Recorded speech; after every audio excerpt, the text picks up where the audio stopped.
Hey everyone, it's now time for my 26th episode of my Talkz series. This is the Lites main event from St. Louis, and Justin Barcia picking up the win, his second of his career and of the season, which I thought was good for Justin. He won the race in Toronto, but Barcia really looked like a new person out there. I mean, he really exploded, got out front, checked out, didn't even look back. But I tell you, But the biggest disappointment had to be Christophe Pourcel with a 20th place finish. But I tell you, if I'm Christophe Pourcel, lucky thing that happened now instead of the last race, because St. Louis was not was the previous round, and Stroop got hurt, and Pourcel had that 20th. Austin Stroop would probably be going out of his mind, I guarantee it, because Stroop could have had a big opportunity to take the points lead, and his shoulder injury cost him. That's why I say, if I'm Pourcel, lucky thing that happened now. But another disappointment for Ryan Sipes with another crash in the corner after Pourcel had his problems. But the one person that I thought was going to get a win before the season was over, Dean Wilson. Especially after having those immigration troubles after Toronto. Wilson really was pouring it on. He actually passed Pourcel by doing that triple into the corner. The one that Reed talked about was pretty dangerous. And when I look at that jump, I'd have to agree that is kind of a little bit sketchy. And it is pretty dangerous. You can tell what happened in the 450s, which I'll talk about next. But I thought that Wilson would get a win. I thought Sipes would hang on for a podium. But Brett Metcalf would get a podium himself. I believe he got second place. Probably one of the best finishes for Metcalf. One of the best finishes for Metcalf on the season. He got second or third. But anyway, it's going to be interesting to see Metcalf when the summer comes around on the 450 instead of his normal 250F.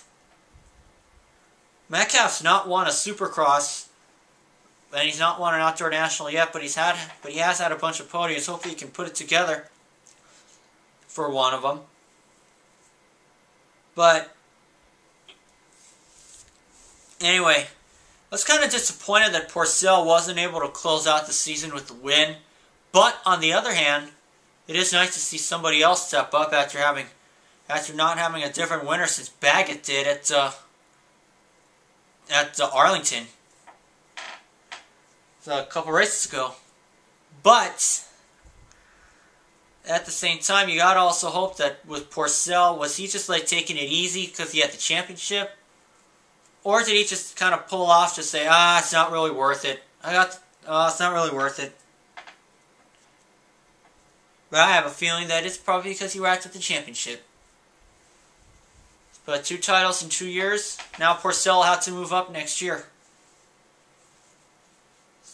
Especially with the 2 titles in 2 seasons. Or with the fact that he has had to score 225 points in a lifespan of 3 seasons. Which I find not great of a rule myself. I mean, Villapoto had to follow that rule. Ricky moved up on his own. Stewart had to move up. He used the Lites eligibility rule. Reed moved up after 1 season. But anyway, it's going to be interesting when 2011 comes around and Pourcel's on the 450.